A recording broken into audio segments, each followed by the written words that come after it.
মুসলিম। রাসূল সাল্লাল্লাহু আলাইহি ওয়াসাল্লাম জিজ্ঞেস করলেন, তোমরা কি কেউ বলতে পারবা বৃক্ষরাজির মধ্যে একটা বৃক্ষ আছে, মানে গাছের মধ্যে একটা গাছ আছে যেই গাছের কখনো পাতা ঝরে না, ওই গাছের পাতা কখনো ঝরে না। এর দৃষ্টান্ত হচ্ছে মুসলিমের দৃষ্টান্তের মতো।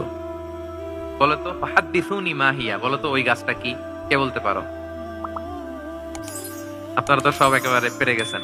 তো সাহাবারা ওই দিন কেউ বলতে পারেন নাই, কারণ কি জানেন? একে তো আমরা জানি হাদিস স্টাডি করার কারণে, হাদিস স্টাডি না করলে তো আমরা বলতে পারতাম না, আমাদের দেশে তো খেজুর গাছ তো হয়ও না। তো ওনারা কেউ বলতে পারে না, এর কারণ হচ্ছে তারা ভাবছিল প্রশ্ন যেহেতু করছে এটা যেন তেন প্রশ্ন, এটা কঠিন কোন গাছের একটা নাম বলতে হবে।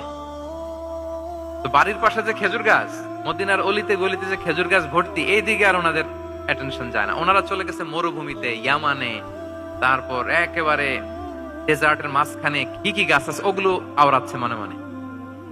ভাবতেছে যে খেজুর গাছের কথা তো রাসূল